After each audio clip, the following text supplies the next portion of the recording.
A paz do Senhor Jesus. Nesse vídeo eu quero falar sobre a fé sem obras é morta.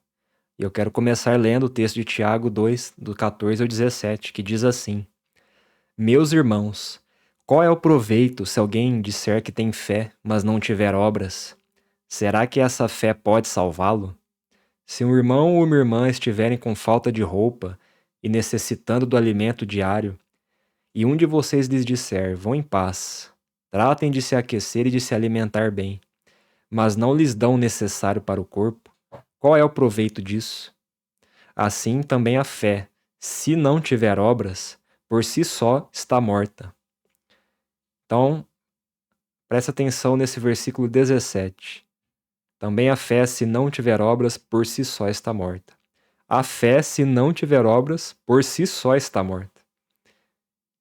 É possível ter fé e não ter obras. É possível alguém receber a fé, mas não fazer nada com a fé que recebeu. É possível a fé estar sozinha, estar só, sem nenhuma obra acompanhando. É isso que o texto está dizendo. E o que são obras? São ações, tudo aquilo que você faz, podendo ser boas obras ou obras más, né? Boas ou ruins. E não estamos falando aqui de obras da lei de Moisés, que tinha que fazer circuncisão, cumprir toda a lei ali, todos os 600 mandamentos lá. Não são esses tipos de obras, né? Mas sim de obras da fé, referente à nova aliança, que pelo Espírito a gente é capaz de praticar. E aqui eu quero falar também sobre a questão de um argumento teológico que existe, principalmente no calvinismo, né, sobre fé e obras, que é um argumento assim, né?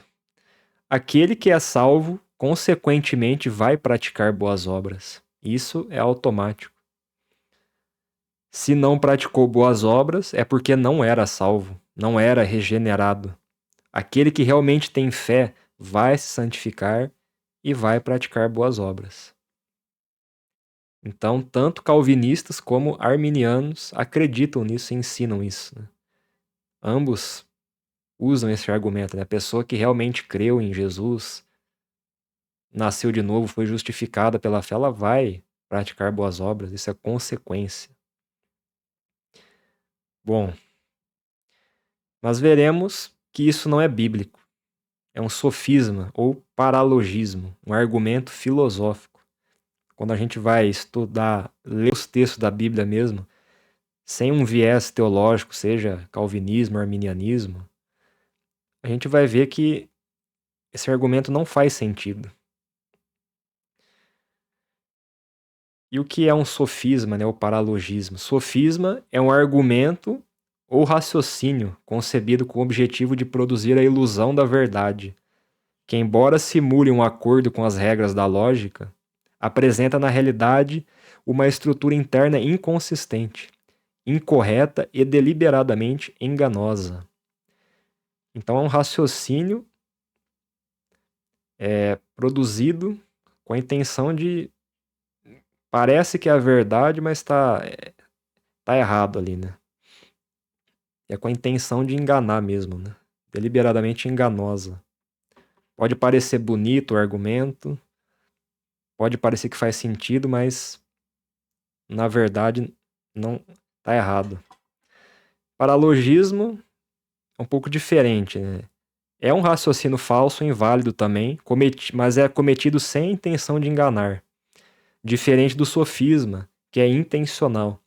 É um erro no raciocínio que leva a uma conclusão equivocada, mas que o autor não percebe como tal.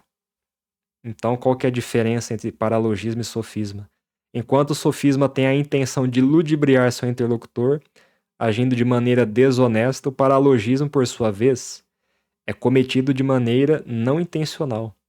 Desse modo, seu locutor não tem consciência e conhecimento do que está sendo dito, de que o que está sendo dito é um argumento inválido.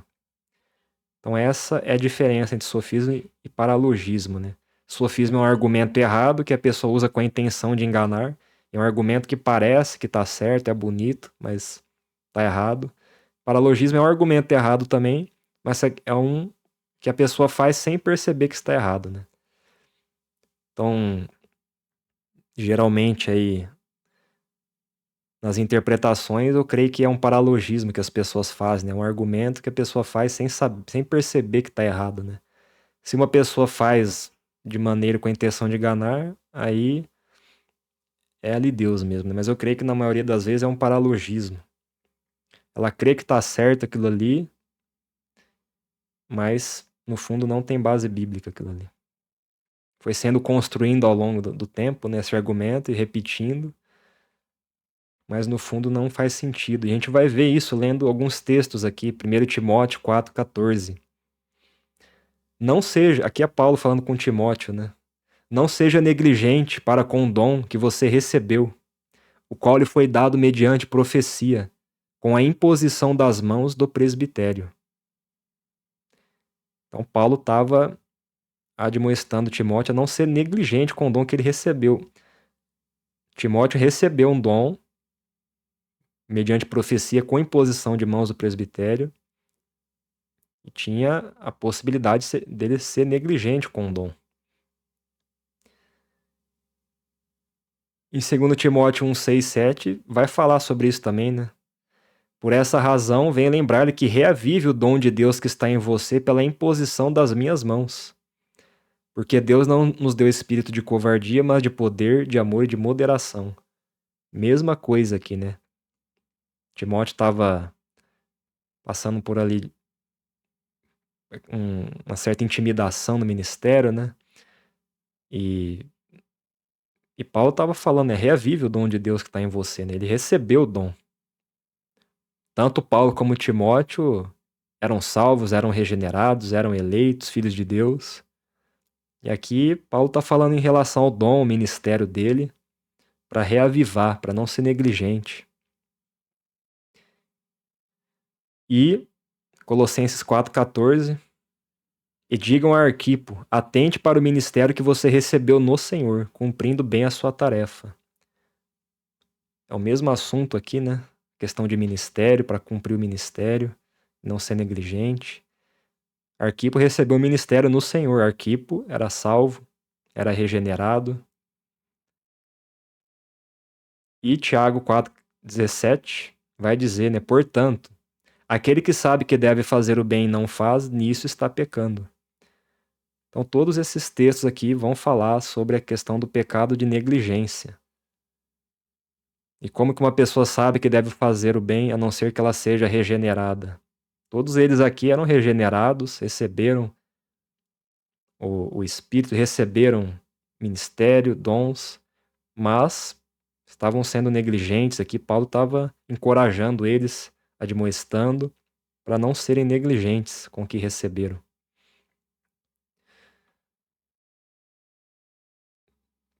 Eles receberam, mas não estavam praticando. Lembra que o assunto aqui é sobre fé, sem obras é morta. E um texto claro sobre isso também é o de Mateus 25, 14 a 30. Vai falar aqui da parábola dos talentos, dos 3 servos. E diz assim: Pois será como um homem que, ausentando-se do país, chamou os seus servos e lhes confiou seus bens. A um deu 5 talentos, a outro deu 2, e a outro deu 1, de acordo com a capacidade de cada um deles. E então partiu. Então o Senhor chamou 3 servos aqui e confiou os bens deles. Os 3 são servos, os 3 foram chamados, e o Senhor repartiu talentos de acordo com a capacidade de cada um deles, um mais, outros menos. O servo que tinha recebido 5 talentos saiu imediatamente a negociar com eles e ganhou outros 5. Do mesmo modo que tinha recebido 2, ganhou outros 2. Mas o servo que tinha recebido 1 talento, saindo, fez um buraco na terra e escondeu o dinheiro do seu senhor. Então aqui, 2 dos servos multiplicaram talentos, produziram para o reino de Deus. Mas teve um que não fez nada com o que recebeu, né? Enterrou o talento que tinha. não produziu nada. Depois de muito tempo, o senhor daqueles servos voltou e fez um ajuste de contas com eles. Aproximando-se o que tinha recebido 5 talentos, entregou outros 5, dizendo: O senhor me confiou 5 talentos, eis aqui outros 5 que ganhei. O senhor disse: Muito bem, servo bom e fiel. Você foi fiel no pouco. Sobre o muito o colocarei. Venha participar da alegria do seu senhor. Então o senhor está elogiando aqui o servo bom e fiel que produziu para o reino, multiplicou os talentos. E aproximando-se também o que tinha recebido 2 talentos, disse: O senhor me confiou 2 talentos, eis aqui outros 2 que ganhei. Então o senhor disse: Muito bem, servo bom e fiel. Você foi fiel no pouco, sobre o muito colocarei. Venha participar da alegria do seu senhor. Mesma coisa, o senhor está elogiando. Chegando por fim, o que tinha recebido 1 talento, disse: Sabendo que o senhor é um homem severo, que colhe onde não plantou e ajunta onde não espalhou, fiquei com medo e escondi o seu talento na terra. Aqui está o que é seu. Mas o senhor respondeu: Servo mau e preguiçoso. Você sabia que eu colho onde não plantei e ajunto onde não espalhei? Então você devia ter entregado meu dinheiro aos banqueiros, e eu, ao voltar, receberia com juros o que é meu.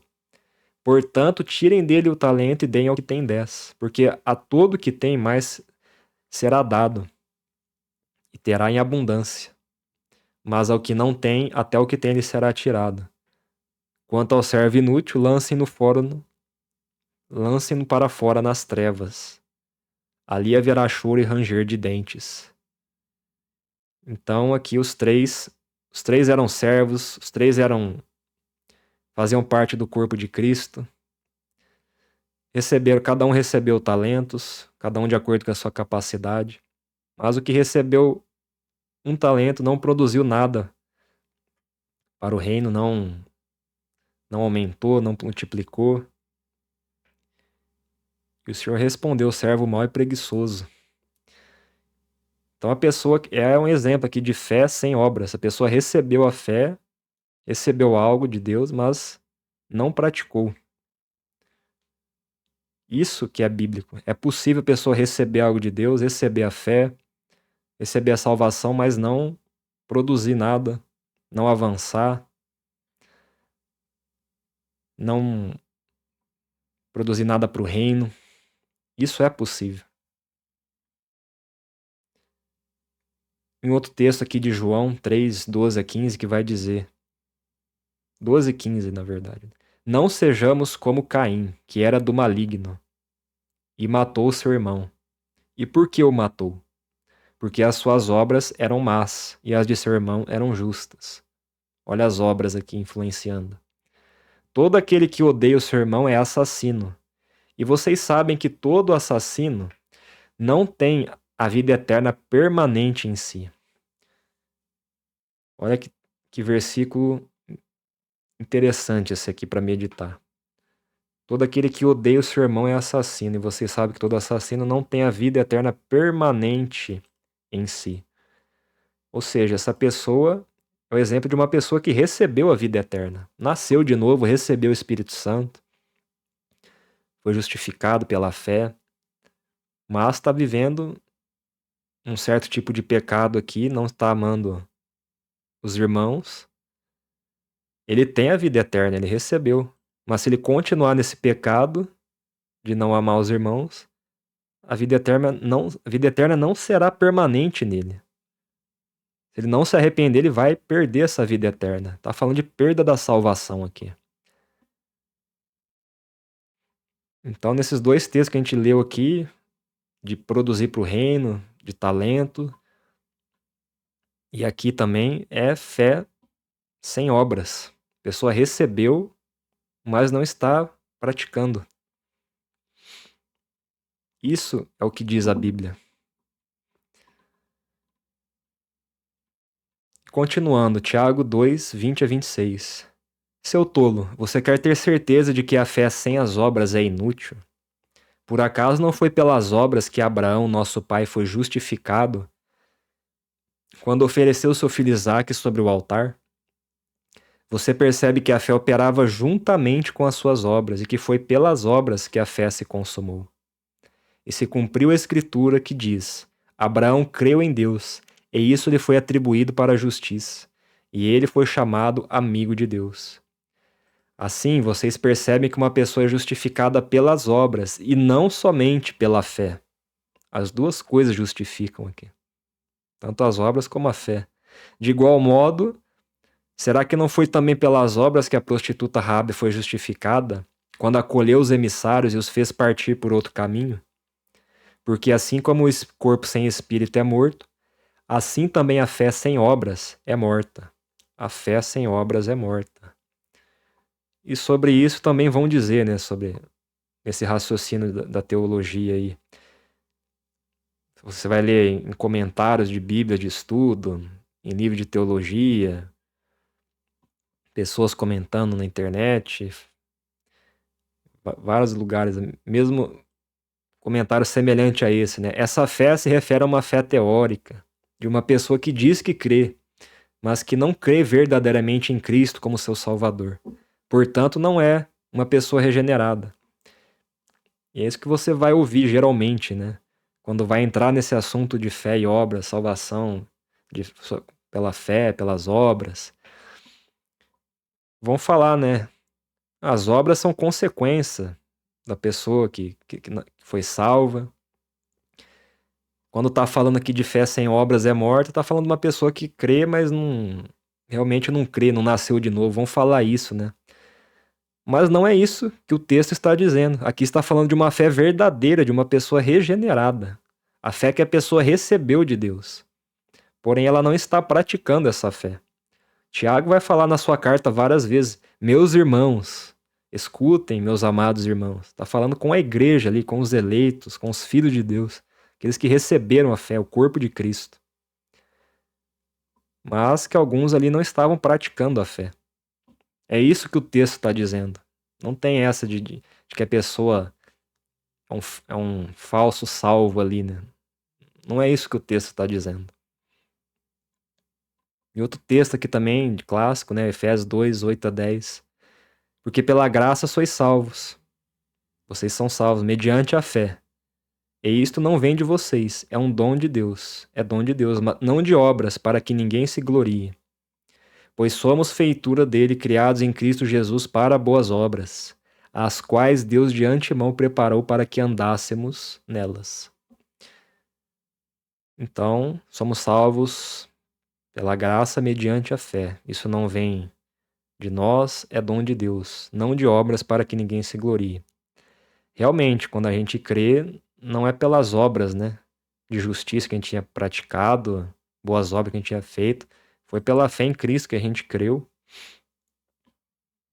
Ele nos salvou não por obra de justiça, a gente recebeu a salvação pela fé, mas a gente recebeu a salvação pela fé, que fomos criados em Cristo Jesus para as boas obras, as quais Deus de antemão preparou para que andássemos nelas.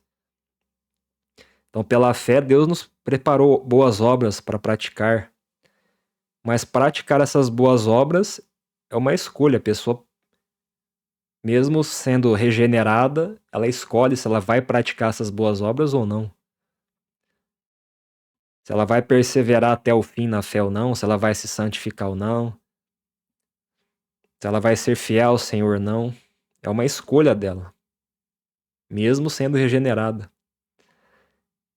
E essa parte aqui que fala que não de obras para que ninguém se glorie, mais à frente no texto de Efésios vai falar sobre as obras da lei, né, de circuncisão ali, que lei de Moisés, também está relacionado a isso, né? Não tem nada a ver com aquelas obras da lei. Então é boas obras que o Senhor preparou, que pelo Espírito Santo a gente é capaz de praticar, né? Pela fé a gente é capaz de praticar. Mas é uma escolha praticar ou não.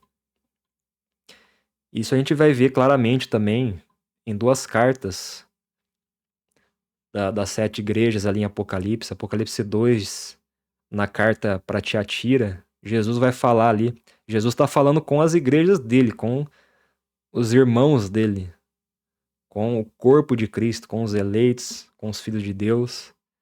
E vai dizer: ao anjo da igreja em Tiatira escreva: Estas coisas diz o Filho de Deus, que tem os olhos como chama de fogo e os pés semelhantes ao bronze polido. Conheço as obras que você realiza, o seu amor, a sua fé, o seu serviço, a sua perseverança e as suas últimas obras, mais numerosas do que as primeiras. Então, o Senhor conhece as obras que todos realizam, conhece a fé também. Então, as duas coisas contam, né? A fé, as obras, o amor. E vai falar, né, de últimas obras que são mais numerosas do que as primeiras. Jesus está elogiando isso, né? Então, começou com poucas obras e ao longo do tempo foi produzindo mais para o reino de Deus ali, aqueles que receberam a fé. E, ali no versículo 26 e 27, ele diz: ao vencedor, que guardar até o fim as minhas obras. As obras de Cristo, que pelo Espírito e pela fé nós somos capazes de praticar, de sermos semelhantes a Ele. Eu lhe darei autoridade sobre as nações, e com cetro de ferro as governará e as reduzirá a pedaços como se fossem objetos de barro. Então, é ao vencedor que guardar até o fim as minhas obras.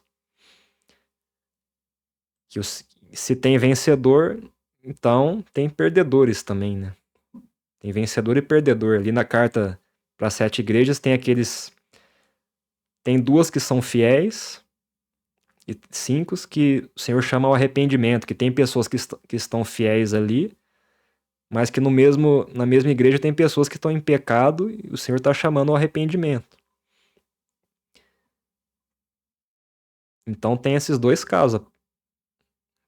Vai ter vencedor e vai ter perdedores também, né? E aqui fala de reinar sobre as nações. Aqui está falando do reino milenar. O Senhor vindo reinar sobre a terra, fala do reino eterno também, governar as nações com cetro de ferro, a mesma autoridade que o Senhor Jesus recebeu do Pai, ele compartilha com a igreja, com seus irmãos, porque somos cordeiros com Cristo,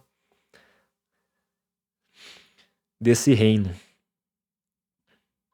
E na carta à igreja de Sardes, né? Apocalipse 3, 1 a 6, outro bom exemplo aqui. Ao anjo da igreja em Sardes escreva: estas coisas diz aquele que tem os 7 Espíritos de Deus e as 7 estrelas. Conheço as obras que você realiza, que você tem fama de estar vivo, mas está morto. Fique vigiando e fortaleça o restante que estava para morrer, porque verifiquei que as obras que você realiza não são íntegras na presença do meu Deus. Então aqui era uma igreja que tinha pessoas ali que estavam quase para morrer espiritualmente. Tinham nascido de novo, mas pelas obras que não estavam sendo íntegras, estavam a ponto de morrer espiritualmente. Aqui exemplo também de fé sem obras, não estava praticando. Lembre-se, pois, do que você recebeu e ouviu. A pessoa recebeu de Deus. Foi alguém regenerado aqui. Guarde-o e arrependa-se. Se você não vigiar, virei como ladrão e de modo nenhum. E você de modo nenhum saberá em que hora virei contra você. Mas você tem em Sardes umas poucas pessoas que não contaminaram as suas vestes. Elas andarão comigo vestidas de branco, pois são dignas. O vencedor será assim vestido de branco, e de modo nenhum apagarei o seu nome do livro da vida. Pelo contrário, confessarei o seu nome diante de meu Pai e diante dos seus anjos. Quem tem ouvidos, ouça o que o Espírito diz às igrejas. Então, ali na igreja de Sardes, tinha poucas pessoas que não contaminaram as suas vestes. E vão andar de branco com o Senhor, pois são dignas. Então, tinha filhos de Deus ali, pessoas que receberam a salvação, mas que contaminaram as suas vestes. Estavam vivendo uma vida de pecado. E tinha poucos que estavam em santidade ali, que estavam sendo fiéis ao Senhor, que estavam praticando boas obras. E essas que estavam sendo fiéis vão andar de branco, como ele está falando da glorificação aqui também. Corpo glorificado, reinar com Jesus. E fala a mesma coisa sobre vencedor e perdedor. O vencedor será assim vestido de branco, e de modo nenhum apagarei o seu nome do livro da vida. Isso é para o vencedor. Então é possível a pessoa, se não se arrepender, ser riscado do livro da vida. E está falando das que foram escritos no livro da vida aqui. Se foi escrito, é um filho de Deus, é um eleito, fazia parte do corpo de Cristo. Então, se você tem ouvidos, se você nasceu de novo, mas crê nessas doutrinas erradas aí que ensinam, essas teologias aí que aparentemente são verdade, mas biblicamente não faz sentido. Se você tem ouvidos, ouça o que o Espírito diz às igrejas. A fé sem obras é morta. Eu quero ler, para terminar, ler o texto de 2 Coríntios 11:3. Temo que assim como a serpente, com a sua astúcia enganou Eva, assim também a mente de vocês seja corrompida e se afaste da simplicidade e pureza devidas a Cristo. Então não seja enganado por teologias humanas. O evangelho é simples. João Calvino e Jarcó Amínio não são infalíveis. Parem de idolatrar eles e suas teologias. Não existe só a interpretação deles dois. Deus não usou só eles para falar da Bíblia. Espero que esse vídeo possa ter te abençoado. Se você gostou, deixe o seu like, se inscreva no canal, comente. Então é isso, irmãos. Não existe só a interpretação de João Calvino e Jacó Armínio, porque parece que, no geral, na igreja só tem essas duas interpretações, né? Ou você é um, ou você é outro. Tem que escolher um deles, né? Mas não tem nada a ver isso. A gente viu aqui pelos textos da Bíblia que esse argumento teológico que é usado nessas teologias não faz sentido. Amém? Deus te abençoe. Até a próxima.